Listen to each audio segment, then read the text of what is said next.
Let's stay in KwaZulu-Natal because the other story worth your attention is South Africa's first Democratic Minister of Education said to be honored in a memorial service in Eshowe. Professor Sibusiso Bengu will actually be afforded an official funeral Category 2 ceremony tomorrow at the University of Zululand. He died at the age of 90 at his home in Mtunzini last month. SABC News Reporter Ntlantla Kgatlhane, part of our team tracking the memorial, and joins us now live. And a big part of what's going to take place, Ntlantla, is many of the professor's successors, if you like, taking stock of the foundation he laid for them to be able to lead the education department today. Yes, thank you so much, Ayana. Indeed, continue covering this memorial service of Professor Bengu. Like you rightfully said, that much that is going to be talked about is the role that he played. And interesting enough, I'm with the Deputy Minister of Education. Minister, thank you so much for your time. Just talk to us with regards to the footprint that was left by Professor Bengu as the first black Minister of Education. Yeah, as South Africa, the whole country, we are here to celebrate. We are not here to mourn, we are to celebrate the work done by Professor Bengu. They are the foot soldiers. Where we are today, we tell ourselves that we are standing on the shoulders of the giants. When he came to the Department of Education, when he started the department, because we'll say in this new democracy, before that, there were 19 different departments of education that is based on segregation. Then Prof Bengu, when he had to come to the department, he had to start a new department of education, bringing together the 19 segmented departments of education.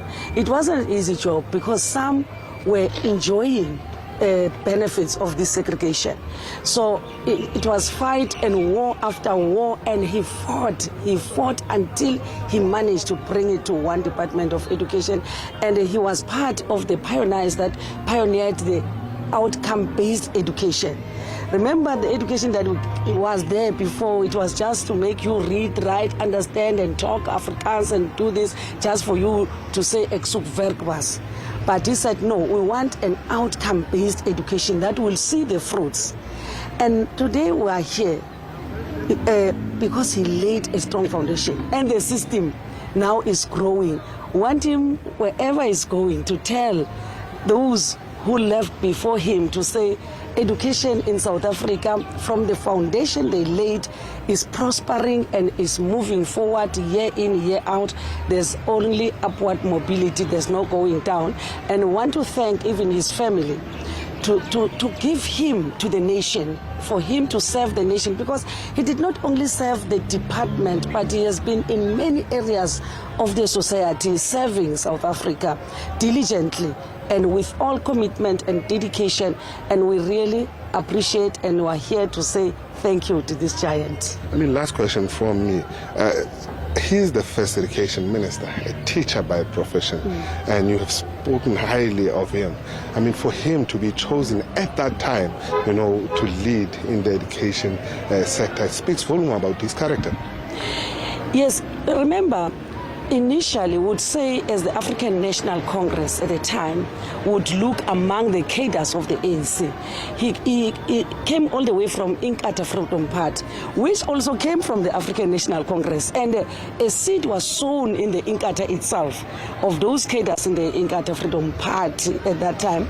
But after him leaving Inkatha and came to the African National Congress and being a knowledgeable and highly educated person at the time, being a teacher by profession, having interacted with so many universities, President Mandela at the time saw it deemed fit that he must choose this one because he's an educationist in heart and deeds.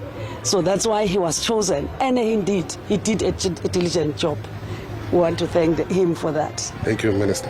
Well, that was the Deputy Minister of Basic Education, Reginah Mhaule. They're speaking highly of the late Prof, saying that he was the right man for the job, and he played a huge role.